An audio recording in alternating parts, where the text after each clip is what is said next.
Аллаху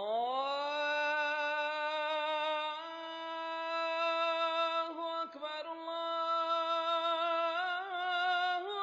Акбар. Эта история началась, как и все сенсационные эксклюзивы, со случайных кадров.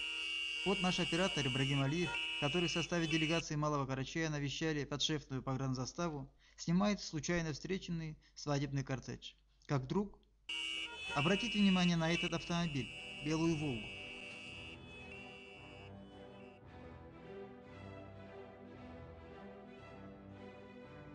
Еще раз.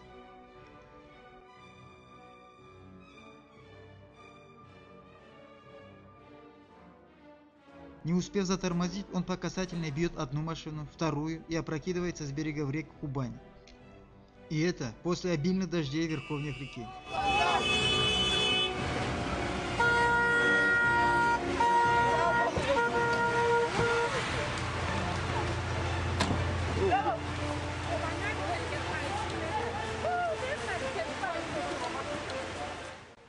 Машина моментально ушла под самую крышу в воду, увлекая бурным течением на погибель находящихся в машине пассажиров.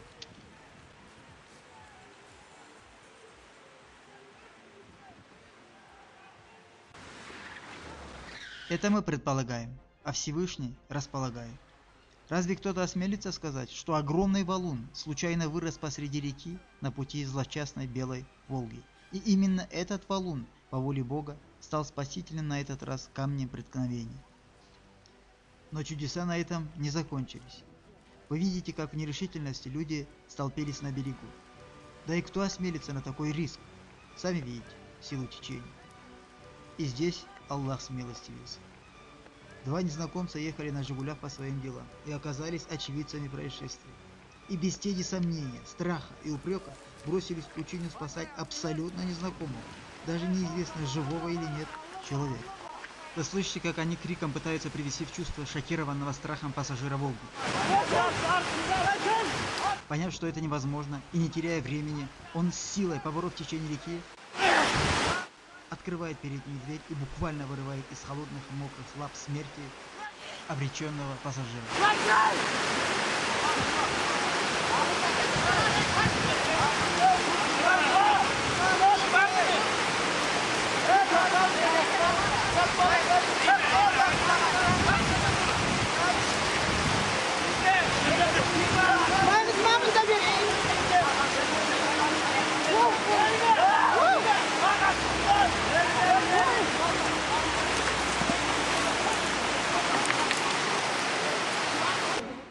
А это второй пассажир «Волги», успевший выпрыгнуть, уже рассказывает о чудесном спасении. Единственные кадры, к сожалению, запечатлевшие спасителя вблизи, увы, недостаточно для того, чтобы узнать его.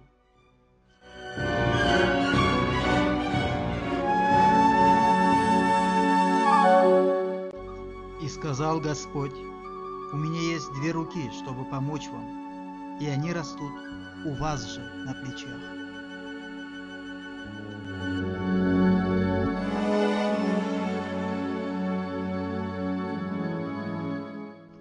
Кто этот парень? Не знаю. Он скромно отказался позировать камере. Но нет сомнений лишь в одном. В том, кто его послал помочь терпящему бедствие человеку. Воистину, велик Аллах.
узнали об этой истории и поведали вам, уважаемые телезрители, благодаря профессиональному мужеству нашего скромного оператора Ибрагима Алиева, до конца выполнившего свой профессиональный долг.